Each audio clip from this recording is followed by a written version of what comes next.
Okay, the U.S. Secretary of Defense, and I am not about to call Mr. Hegseth Secretary of War, that guy, he attends a church run by a man who thinks slavery was mutual affection and that women shouldn't vote. Is planting a church in D.C. part of your mission to try to turn this into a Christian nation? Yes. I'd like to see the town be a Christian town. I'd like to see the state be a Christian state. I'd like to see the nation be a Christian nation. I'd like to see the world be a Christian world.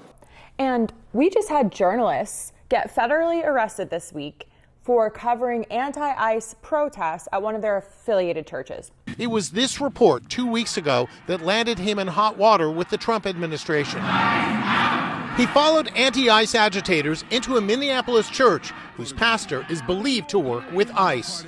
Shocker. The pastor there literally wrote a book called The Sin of Empathy about how compassion is weakness. And Pete Hegseth, currently our Secretary of Defense, worships them. Shame! Shame! Shame! If this sounds unhinged, buckle up because it gets so much worse. But real quick, I'm Lauren Paritra. Willa Paritra is taking a nap. And we're asking you to please take a second to subscribe. We're tracking Katie Miller. We currently have a lead on Katie Miller, but it's still too close for comfort. Katie Miller is the woman married to Stephen Little Bitch Miller. She's married him on purpose, and she's building a podcast empire on the backs of kidnapped children. So every sub, every like, every comment and share is basically a tiny little middle finger to their entire operation. So everyone's talking about press freedom, which, yes, obviously this is a massive First Amendment violation, and journalist groups are freaking out, rightfully so. Everyone's losing their mind. Because you're a left-wing hack, you're not a reporter, you're posing in this room as a journalist. But what's getting buried in all of this coverage is way more disturbing than the arrest of Don Lemon and Georgia Fort themselves. The church where this all went down, not some random congregation, it's connected to a whole Christian nationalist movement with a catchy name and a huge following and direct ties to none other than the Trump administration. They're called, and I'm not making this up, Theo Bros. The Theo Bros are a group of mostly millennial Christian pastors and influencers. Many of them, most of them even, will tell you that they are Christian nationalists. We are indeed Christian nationalists. We need men in office. We need them not to be Jewish or Islamic or anything else, but Christian men. If you allow the illegal aliens to stay, we fundamentally lose our constitutional republic. I don't care how much they scream. I don't care how much they cry. I don't care. I want my country back. And we're talking about a network of mostly millennial, extremely online Christian nationalists, pastors, and of course, podcasters who took the patriarchy and rebranded it into God's plan. And they run churches in multiple states. They have a massive media operation. They're not getting taxed. And get this, the current U.S. Secretary of Defense, Mr. Hegseth, goes to their services. A new church has quietly opened here in Washington, just 3 blocks from the nation's capital. The Defense Secretary, Pete Hegseth, attended the first service. The church is part of the Communion of Reformed Evangelical Churches, and its aim is global Christian domination under a strict interpretation of the Bible. Their leader is this guy named Doug Wilson. He's in his 70s. He lives in Moscow, Idaho, pardon me, and basically runs a Christian nationalist empire with huge national reach. And Wilson says the wildest shit. He's written multiple times publicly that slavery was based on mutual affection and confidence. Excuse me? And he thinks women should never have gotten the vote. So let us talk about women voting, shall we? The net effect of women's suffrage was not an advance in women's rights, but rather part of a push to replace covenanted entities, like families, with raw individualism. I'd like to have a talk with him. And he calls male dominance and female submission an erotic necessity. And when somebody asked him about his most extreme statements, Wilson compared himself to a chef who cooks with jalapeno peppers. He said his enemies gathered up all the jalapenos from his work and put them on a Ritz cracker.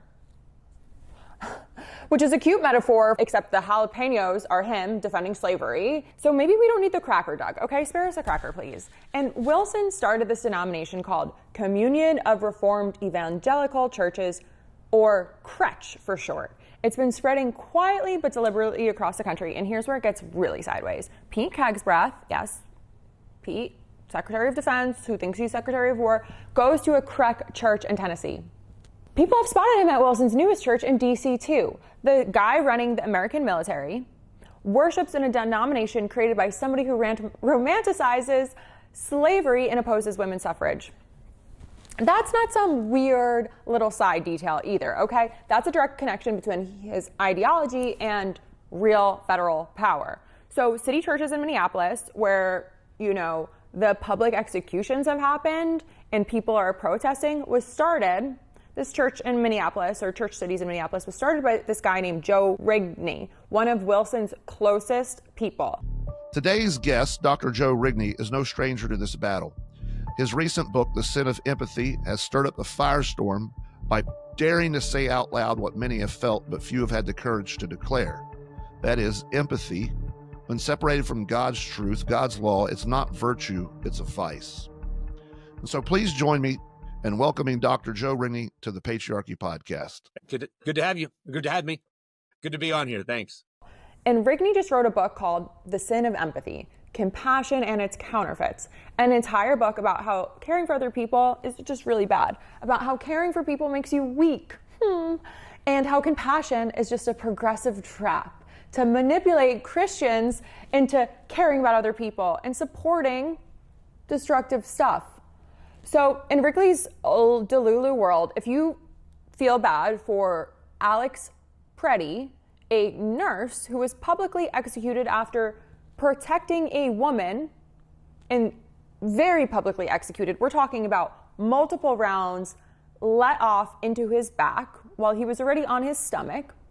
And if you're a normal human with a normal human reaction to state violence, you're being spiritually manipulated. You have feelings that are not working, and you are a weapon of the left. Checkmate emotions. So this is their logic. So after the protest at City's Church, Rigney wrote this essay accusing Don Lemon of breaking the law. He told Christians to learn the tactics of God's enemies and resist with fortitude and joy, while refusing to appease to the lawless mob.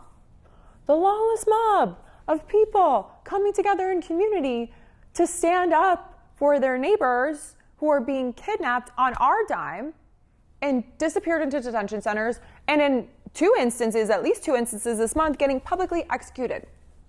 Okay, notice the framing here. Protesters aren't just using their constitutional rights. We're enemies. Get out the elevator. Journalists, also, they're not doing their jobs. They're part of spiritual warfare. They're looking at dissent, and anything that they see to fall into that category is undemocratic. It's a mob attacking Christians. Once you frame it like that, arresting a journalist doesn't look as authoritarian anymore. It looks righteous to this mob of banshees. So here's what went down. Journalists like Georgia Fort, Don Lemon, black journalists, of course, covering anti-ICE protests, pro-people protests, if you will. Agents are at my door right now. They're saying that they were able to go before a grand jury sometime, I guess, in the last 24 hours, and that they have a warrant for my arrest. And then we have this church connected to nationalism that claims persecution. Religious freedom is then becoming this legal weapon. Dissent gets labeled criminal. Empathy is bad, sinful. Jesus wouldn't want that. And federal agents across state lines are just going ham weeks later to arrest a reporter. And they're doing this super calmly, very professionally, like it's like normal. And that's what just makes this scary. Nobody's screaming, nobody's dramatic. They're just handling it like it's another day doing paperwork, like it's procedure, like it's just a professional announcement. The press is getting violently silenced. And this discipline that the state is enacting on them is really nuts. And let's also just be really clear about something here and who's getting targeted. Don Lemon is black.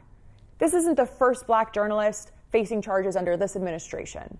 Mother Jones is tracking a whole DOJ crackdown specifically on Black journalists and activists right now. This is part of a larger pattern.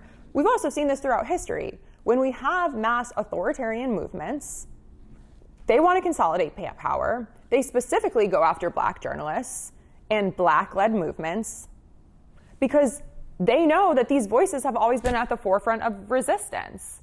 From Ida B. Wells documenting lynchings to the Black Panthers being targeted to Ferguson protesters being surveillanced and arrested, there's a very defined playbook here. They want to silence the people who have the most practice and the most experience calling out injustice. They want to make an example of these people that travels through every newsroom and makes people be afraid of covering the truth.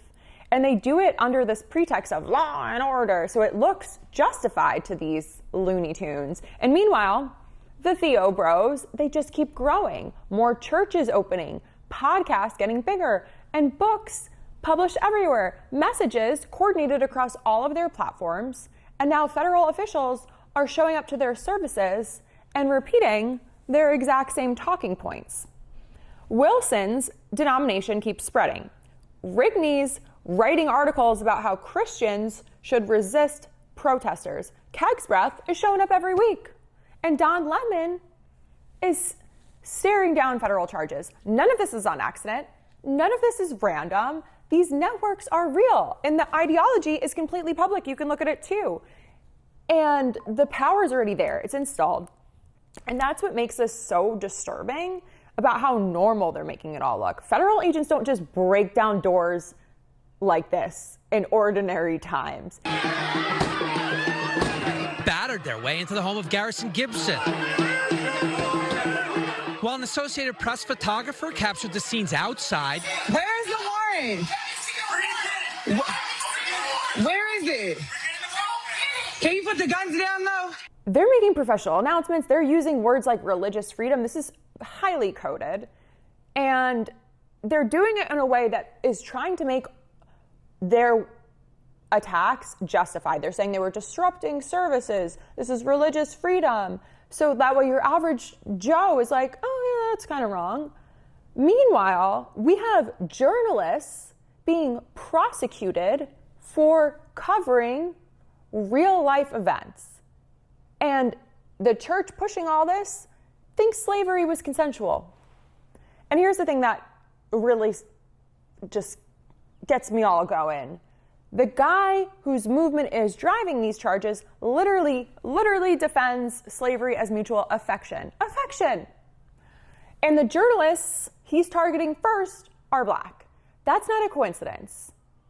We're seeing a lot of terrible, dark ideology being enforced, and we're seeing Christian nationalists romanticizing slavery and repealing the 19th Amendment so that way they can go arrest Black journalists who are covering protests against state violence.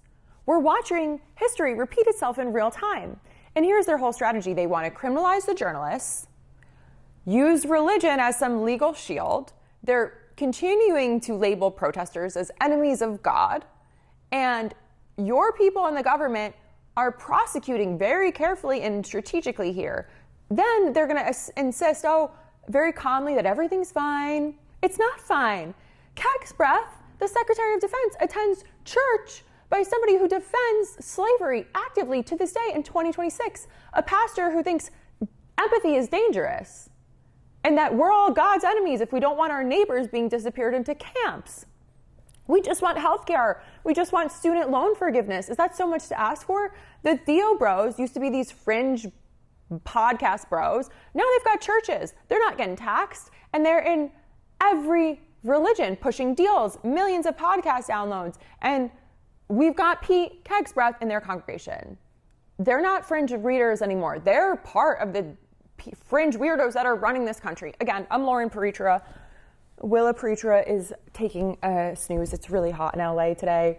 This story was informed by Politico and an article on Mother Jones. Please subscribe, share this, because Christian nationalists jumping around the internet forums, they don't want you to know this. And remember, every engagement, every like, every share, every sub is an FU to Stephen Little Bitch Miller and Katie Miller. Katie Miller, whose podcast is bankrolled by the same folks arresting our neighbors and executing people in the streets. We can't let that go. Subscribe. We'll be back with more.